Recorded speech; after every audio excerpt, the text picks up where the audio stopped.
Hey guys, it's Divyansh, welcome back to another episode of football daily. और आज के episode को भी यार हम दो हिस्सों में बांट देंगे। एक वो स्टोरी जिन पर हम एक्सक्लूसिवली बात करेंगे और दूसरी वो स्टोरी जो कि छोटी है लेकिन बहुत ज्यादा इंपॉर्टेंट और इंटरेस्टिंग भी है। अगेन न्यूज बुलेटिन टाइप होगी, लेकिन सबसे पहले लेट मी रिमाइंड कि आज दो मैचेस होंगे, एथलेटिको मैड्रिड और मैनचेस्टर यूनाइटेड का, वहीं Liverpool versus Manchester city community shield का, और दोनों ही मैचेस के वॉच अलॉन्ग इस चैनल पे होने वाले हैं। आई होप कि भाई हमारे इस चैनल पे भाई ज़्यादा से ज़्यादा गेस्ट और यूट्यूबर्स आए, तो देखते हैं जो भी सीन रहेगा। लेकिन ठीक है, हमारा तो दोस्त है, हम तो बात करते रहेंगे।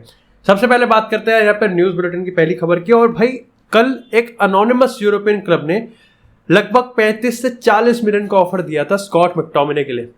इसके रिप्लाई में यूनाइटेड ने ना ही सिर्फ ऑफर को टर्न डाउन कर दिया, बट एक्चुअली में स्कॉट मैकटोमिने पे एक अनट्रेडेबल का टैग भी लगा दिया है अकॉर्डिंग टू सम रिपोर्ट्स। और इसके पीछे रीजन बताया जा रहा है कि एक तो एरिक टेन हैग इसको बहुत हाई रेट करता है, ही काउंट ऑन स्कॉट मैकटोमिने।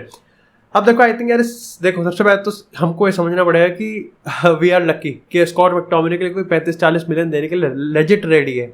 लेकिन दूसरा, अगर हम जोक सपाट बात करें ना, तो एक्चुअली में सेंस भी बनाता है, क्योंकि तुम ये देखो, स्कॉट मैकटोमिने मिडफील्ड में एक बॉडी है, एक आदमी है, एक इंसान है। और इस पॉइंट ऑफ टाइम पे तुम अगर इस पर स्क्वाड लिस्ट की बात करोगे ना, अगर हम जब डिस्कस करेंगे एथलेटिको मैड्रिड के अगेंस्ट जो हमारा स्क्वाड लिस्ट है, उसमें स्कॉट मैकटोमिने मतलब तुम्हें दिखेगा कि यार हमारी जो स्क्वाड डेप्थ है ना, वो कुछ खास अच्छी है नहीं। तो ऐसे में हमको मिडफील्ड में चाहिए player, and this is why I think Scott McTominay यहाँ पर अनट्रेडेबल बताया जा रहा है। वैसे जिस कॉन्ट्रैक्ट पे स्कॉट मैकटोमिने खेलता है ना, वो भी काफी ज्यादा तारीफ के उसके होना चाहिए। लेकिन इसी के साथ बात करते हैं थोड़ी सी मैनचेस्टर सिटी की। तो भाई यहाँ पर कुकुरेला ने लेजिट एक ट्रांसफर रिक्वेस्ट हैंड कर दी है ब्रिटेन में। और तुम्हें पता है यार, ब्राइटन की अगर हम बात करें और मैनचेस्टर सिटी की, दोनों के बीच में ही नेगोशिएशन हुए हैं जो कि टर्न डाउन हो चुके हैं, यानी कि कुछ सक्सेसफुल नहीं हुए।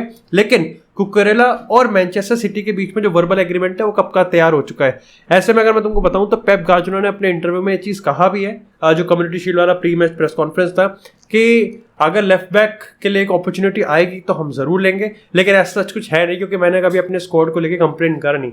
वैसे खैर मैंने इस पर रिप्लाई भी ट्वीट भी करा था कि उसको कभी जरूरत पड़ती भी नहीं है, क्योंकि यार ऑफकोर्स जो मांगता है वो मिल ही जाता है ना। वो अलग बात है कि जो मांगता है वो लेजिट दिमाग से मांगता है और उसको फिर अच्छे से यूज भी करता है, जैक ग्रिलिश जैसे। इसी के साथ बात करते हैं अपनी बेंजामिन सेस्को को लेके। तो भाई बेंजामिन सेस्को को लेके एक रिवील यहाँ पर आया है कि ये उस लिस्ट में मेंशन था जो लिस्ट एक्चुअली में राल्फ रैंगनिक ने टेन हैग के साथ डिस्कस करी थी या फिर दी थी। यानी कि जब राल्फ रैंगनिक यूनाइटेड के मैनेजर्स थे, तो तुमको पता है कि वो मैनेजर तो था ही, बल्कि एक्चुअली में वो ऊपर काम भी करता था। हाँ, तो उस पॉइंट ऑफ टाइम पे जब रिक्रूटमेंट की बारी आती तो उस लिस्ट में बेंजामिन सेस्को का बहुत बड़ा नाम था। और यहाँ तक कि एरिक टेन हैग कि उसमें भी पूरी डील में भी बेंजामिन सेस्को को रिक्रूट करना एक्चुअली में बहुत बड़ी प्रायोरिटी है। ये एक्चुअली में प्रायोरिटी यार इसलिए भी बढ़ जाती है क्योंकि तुम खुद देखो कि यार एंटनी को लेके जो प्राइस टैग एजेक्स सेट कर रही है वो यूनाइटेड पे करने के लिए इंटरेस्टेड ही नहीं है। एंड आई थिंक एजेक्स ने प्राइस टैग लगाया है इसलिए जिससे मैनचेस्टर यूनाइटेड उसको पे ना करे और एंटनी एक्चुअली में एजेक्स को छोड़े ना। तो बेंजामिन सेस्को के ऊपर 50-60 में को यार देखो, आज के मॉडर्न फुटबॉल में ना मेरे को लगता है कि साले 50-60 तो ऐसे लगाते हैं जैसे कुछ है ही नहीं। मतलब कोई no offence to Benjamin Sesko, और मैं ये भी नहीं कहूँगा कि मैंने बेंजामिन सेस्को को हर हफ्ते देखा भी है, but still I am just saying कि ट्रांसफर मार्केट में इन्फ्लेशन इतना ज़्यादा है ना कि 60 मिलियन तो साले किसी का भी मुंह फाड़ के मांग लेते हैं। यही इस समय की सिचुएशन है। वैसे डू लेट मी नो कि किस ट्रांसफर ने एक्चुअली में पूरे ट्रांसफर मार्केट की आदत बिगाड़ दी। 55-60 मिलियन देना चाहिए, नहीं देना चाहिए, रिगार्डलेस ऑफ फैक्ट कि रोनाल्डो रुकेगा या नहीं रुकेगा, ये कंफर्म होता हुआ जा रहा है कि मैनचेस्टर यूनाइटेड एक फॉरवर्ड को तो लेके आएगी। खैर मिडफील्ड में तो हमारा जो रिश्ता है डियोंग के साथ वो पता नहीं कब तक चलेगा। इसी के साथ अगर बात करें हम थोड़ी सी अब बार्सिलोना की, तो भाई मेम्फिस डिपाई प्लान्स में नहीं है। मेम्फिस डिपाई को बता दिया गया है कि भाई ज़ावी उस पर इतना काउंट नहीं करेगा। हाँ, रुक जाएगा तो कभी कभी इक्का दुक्का खेल लिया जैसे ब्रेथवेट के साथ होता था, लेकिन अब तो वो भी नहीं खेल पाए क्योंकि डेप्थ बहुत ज़्यादा है बार्सिलोना के पास। और ऐसे में जहां एथलेटिको मैड्रिड मोराटा के लिए यूवेंटस से नेगोशिएट कर रही है और यूवेंटस यहाँ पर मोराटा को रख रही है, ऐसे में यूवेंटस ने एक्चुअली में मेम्फिस डिपाई को भी एक ऑल्टरनेटिव रखा है कि ठीक है देखो, दोनों का साइड बाय साइड एक रखा है। जैसे 30-40 मिलियन में मोराटा आ जाएगा तो 20-30 मिलियन में मेम्फिस डिपाई आ जाएगा, तो ये देखना पड़ेगा। लेकिन मेम्फिस डिपाई के रिपोर्ट्स के हिसाब से अगर क्लोज सोर्सेज की बात करें तो वो बार्सिलोना को छोड़ने में बिल्कुल भी इंटरेस्टेड नहीं है। यहाँ तक कि उसने ये भी कह दिया कि अगर लिटरली उसको गेम टाइम भी ना मिले वो तब भी बार्सिलोना को छोड़ने के लिए प्रिपेयर्ड नहीं है। एंड दैट इज समथिंग जो कि थोड़ा सा अजीब सा लगता है कि प्ले टाइम और लग्जरियस लाइफ और एक तरीके से कहो कि अच्छा खासा पैसा है। खैर उस प्लेयर का राइट है, उसने कॉन्ट्रैक्ट साइन किया तो वो कुछ भी कर सकता है। खैर हमने तो बहुत बड़े लेवल पे इसको रियल मैड्रिड में इसको देखा है गैरेथ बेल के साथ कि उसने अपना पूरा ही कॉन्ट्रैक्ट चूस लिया था। लेकिन इसी के साथ बात करते हैं अपनी नेक्स्ट अपडेट की, तो वो आती है यहाँ पर मेसी को लेके। तो भाई जावी ने भी कल इंटरव्यू करके बिल्कुल क्लियर कट, मतलब कोई फीलिंग छुपा ही नहीं रही भाई, कोई मतलब ही नहीं है कोई। तुमको लगता है कि वो इनडायरेक्ट आंसर देंगे, वो डायरेक्टली आंसर दे रहे हैं। जावी ने कल सिंपल सा कहा कि हम तो चाहते हैं कि भाई मेसी बार्सिलोना की जर्सी में एक बार फिर से आए और वो यहीं पर ही अपना एक बार प्लेइंग करियर करे। यहाँ तक कि उसने ये भी कहा कि अगर 2023 में लाने की बात होती है तो उसमें मेरी हाँ है।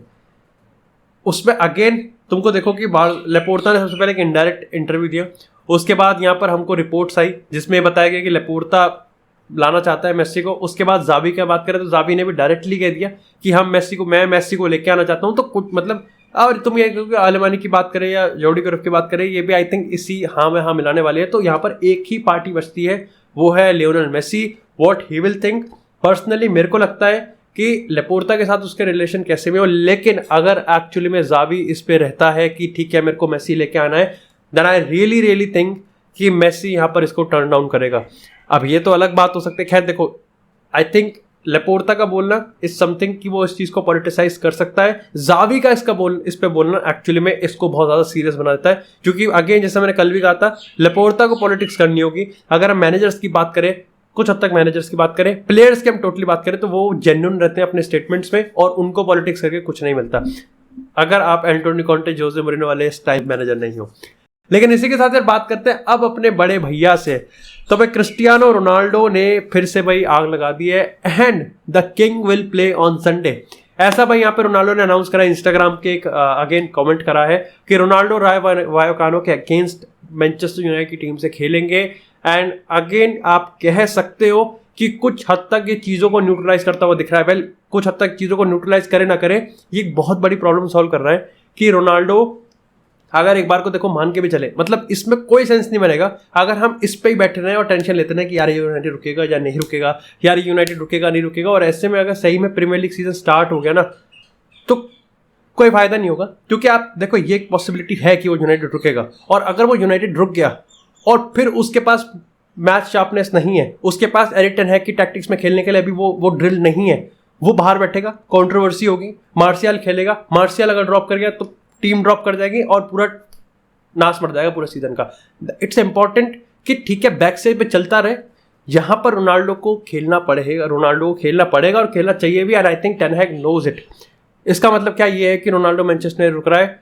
पार्शियली यस, पार्शियली इसलिए क्योंकि चीज़ हमने यूवेंटस पे भी देखी है कि यूवेंटस में भी उसने प्री सीजन किया, उसने सीरिया का एक्चुअली मैच भी खेला था। It was the last week of August जब एक्चुअली में रोनाल्डो ने मैनचेस्टर यूनाइटेड में अपना ट्रांसफर किया था। खैर अगर पिछले सीजन से बात करें तो इस सीजन जो ऑप्शन है वो कम है because of his astronomical wages और कंसिडरिंग द फैक्ट कि रोनाल्डो ट्रांसफर मार्केट में इस समय अभी सूट नहीं कर रहा किसी भी सूटेबल क्लब्स के लिए। ठीक है, वो एक चीज़ है। स्पोर्टिंग की अगर मैं तुमको एक अपडेट दूं तो स्पोर्टिंग का भी सीन देखो सिंपल है कि स्पोर्टिंग के साथ बैक स्टेज माइक बात चल रही है, कॉम्प्लिकेटेड है क्योंकि वो जोर लगा सकते हैं लेकिन अगर उन पर पैसा है ही नहीं तो पैसा पे कैसे करेंगे। And yes, champions league football उनके पास है, that is attracting Cristiano Ronaldo. Plus वो जो साइकिल है जो सब कह रहे हैं कि शायद से वो पूरी होती हुई दिख सकती है कि ठीक है स्पोर्टिंग एक ऐसा होगा जहाँ पर उसको कम क्रिटिसिज्म मिलने वाला है या फिर मेरे ख्याल से मिलने ही नहीं वाला है, दैट्स समथिंग। इसी के साथ अगर बात करें यहाँ पर रोनाल्डो के एक और अपडेट आ रही है, वो ये है कि यूनाइटेड ने कुछ रिपोर्ट्स के हिसाब से यूनाइटेड ने रोनाल्डो को उस टेबल टॉक्स में ये बता दिया कि अगर एक्चुअली में तू अपना कॉन्ट्रैक्ट रिन्यू करता है, मतलब अगर तू रुकता भी है, अगर यहाँ पर एक कॉन्ट्रैक्ट ट्रिगर भी किया जाता है कि तू 1 साल और रुकेगा तो तेरा हम 25% पे कट नहीं काटेंगे। यानी कि जो सबको पे कट करना पड़ रहा है 25% की, ठीक है चैंपियन लीग नहीं खेले और तुम्हारा 25% सैलरी में से कटा जाएगा, वो वेज कट हम तेरे पे अप्लाई नहीं करेंगे। एंड कंसिडर द फैक्ट कि काफ़ी मेन स्ट्रीम मीडिया इसके तार जोड़ रही है कि आपका ये अपडेट पा रही है, ये उसकी पार्टी को बताया गया है और इमीडिएटली रोनाल्डो यहाँ पर प्री सीजन में खेलने के लिए भी तैयार हो गया है।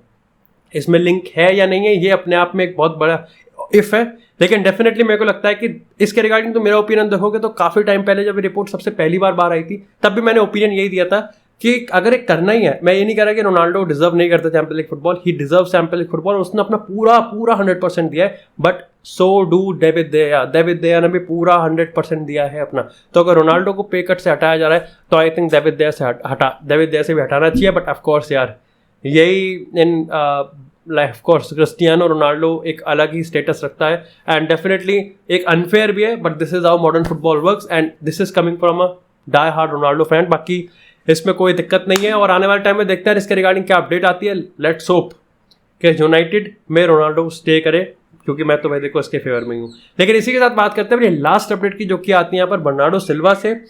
तो भाई कल पिछले 2-3 दिन से हमको लगातार अब ये पता चल रहा है कि लेपोर्ता बार्सिलोना बर्नार्डो सिल्वा के लिए जा सकती है, और कल रिपोर्ट किया ये कि लेपोर्ता ने क्लियर कट जॉर्ज मेंडेस को ये बता दिया है कि तुम कुछ भी कर और मैनचेस्टर सिटी को बोल दे कि हम यहाँ पर एक ऑफिशियल बिड डालने वाले हैं बर्नार्डो सिल्वा के लिए आने वाले टाइम में, एक ऑफिशियल बिड डालने वाले हैं।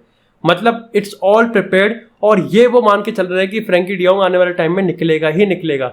कोई मतलब ही नहीं बनता फ्रैंकी डियोंग के रुकते हुए वो बर्नार्डो सिल्वा को लेके आएंगे, इट डजंट मेक सेंस। और लेपोर्ता ये कह रहा है मेंडेस को कि तो उसको बता दे, ये मत बता कि हम वो ये कह रहा है कि सीधा डायरेक्टली बता दे कि हम उसके लिए ऑफिशियल बिड डाल रहे हैं। दैट पूरा सम अप कर रहा है कि लेपोर्ता चाहे अभी भी पब्लिकली हम उसके इंटरव्यूज की बात करें, वो चाहते हैं कि फ्रैंकी डियोंग रुके, लेकिन ये कंफर्म है कि फ्रैंकी डियोंग वो बेचना चाहते हैं and they are pushing him कि वो फ्रैंकी डियोंग बार्सिलोना को छोड़े। वो चेल्सी है, वो मैनचेस्टर यूनाइटेड है, हु नोज। लेकिन एक बात तो तय है कि मैनचेस्टर यूनाइटेड का ऑफर अभी भी है, मैनचेस्टर यूनाइटेड का ऑफर फ्रैंकी डियोंग के लिए जो था वो अभी भी है। तो शायद से यूनाइटेड ही वो क्लब हो सकता है जहां पर फ्रैंकी डियोंग रुके, क्योंकि फ्रैंकी डियोंग को तो पर्सनली नहीं जाना, लेकिन अब क्लब ही अगर धक्के देके निकालना चाहती है तो उसमें कुछ नहीं कर सकते। The only reason why I am saying कि निकालना चाहती है, that's because they want to now buy Bernardo Silva, और ये चीज बहुत ज्यादा लेजिट है, काफी ज्यादा लेजिट है।